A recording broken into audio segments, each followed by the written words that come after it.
Hey everybody, Snake Doc here, and in front of us today we have two subcompact 9mm pistols with some differences and some similarities. So we're just gonna cover these two.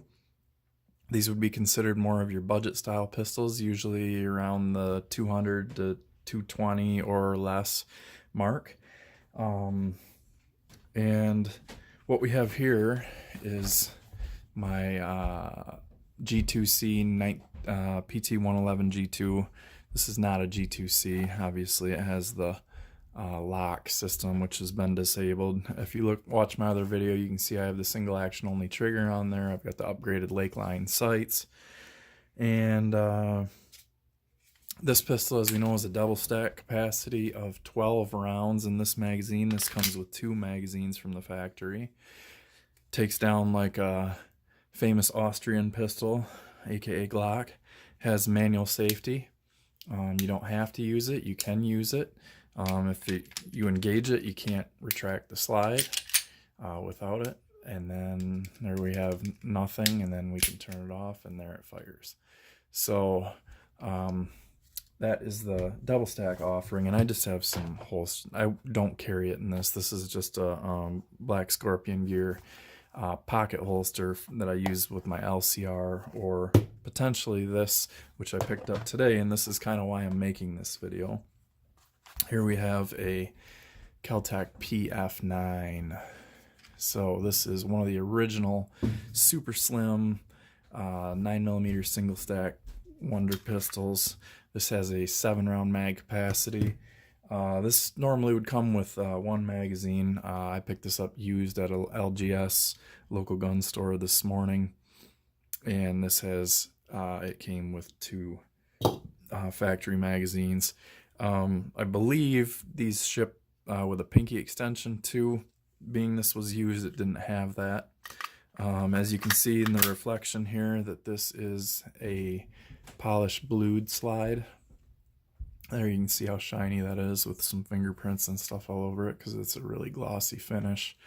And now they make these in various coatings.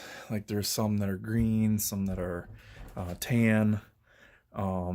They have a hard chrome, and then they have a parkerized version, and then this would be a blue.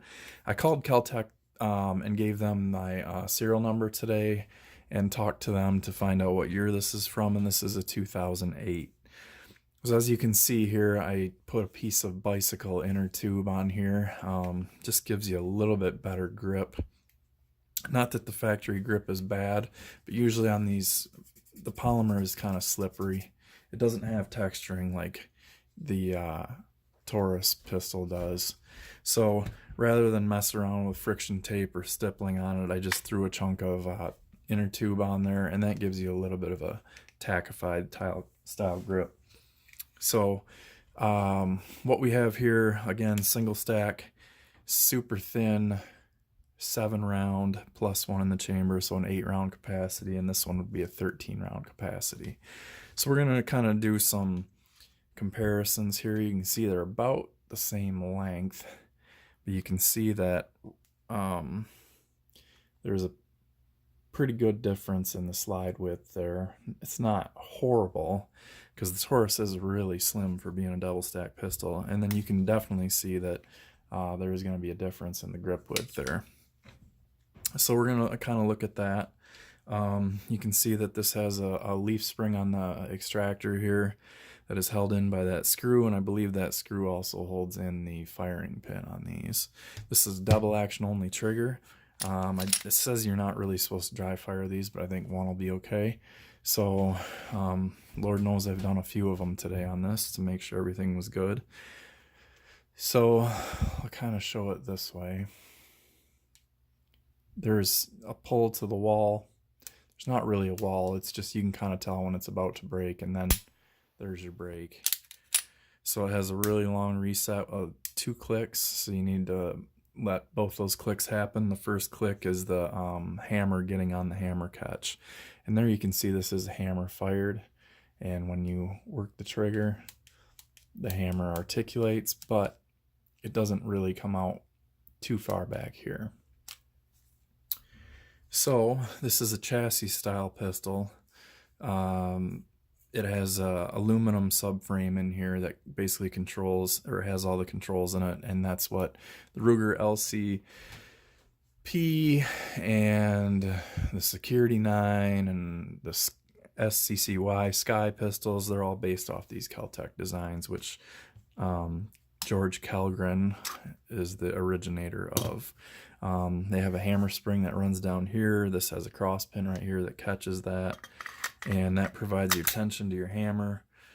When they went to the EC9S and the LC9S, they went to a striker fired version of it, and basically what they did is, instead of it the trigger bar actuating a hammer, the trigger bar actuates a sear that controls the firing pin on those. So let's pull out calipers and then the scale. I'm just going to make this a quick video. Let's get the calipers out right here, and we'll kind of talk about some widths first. So the PF9 is 0.87 in width, and the frame, even with that grip on there, is 0.90. So it's, I think it's 0.88. Yeah, 0.85 at the part right here where your hand, finger and your thumb would go. And then it does have a accessory rail on there, but I don't have any accessories that can fit on a gun that small. And there we see it's 0.84 up front. Let's pull out the G2, and there we can see we have a 0.98 or a 0.99 slide width.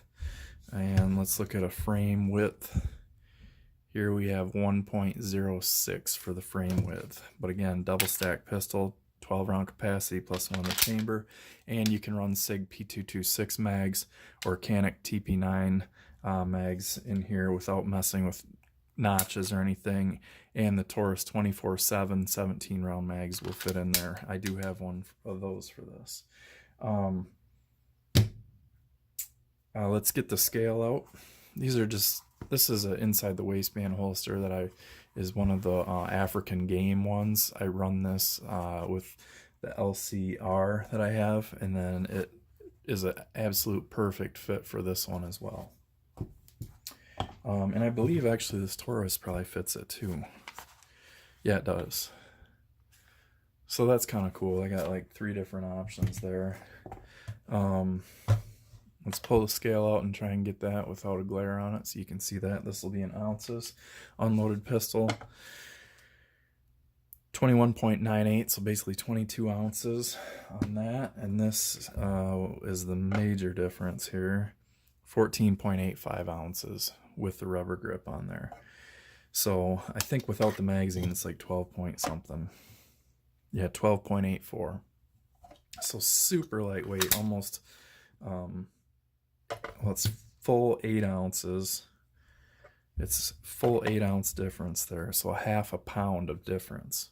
And it is noticeable in recoil. I shot 2 mags. I function tested each mag today when I got it home after I cleaned it up and did some fluff and buff polishing on the barrel and did proper lubrication and cleaning on this. And functioned fine. 14 rounds went no problem.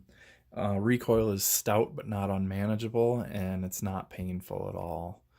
So the PF9, I've seen these as low as 135 plus shipping right now on Gun Broker from Mr. Gun Dealer. I think it ends up being, they're outrageous with their shipping price. I think they charge 35 bucks. So you're looking at $171 or 170 bucks shipped, plus then you'll have to pay your FFL transfer fee. So if you're looking to get one of these, which is the slimmest, I believe it's still the slimmest and definitely the lightest single stack 7 round 9mm available today, try one out. They make belt clips for these. There's plenty of different holster options, as I've kind of shown here. You can run these in a pocket, so you could have it in a pocket holster. They make the trigger guard holsters out of Kydex, where it's just the trigger cover basically with a lanyard that you hook onto your belt loops. There's all kinds of different things, and really with that super long trigger pull like that with tension on it the whole way, but it's a light trigger. It's only like 5.5–6 pounds. but it's a long travel and a long reset.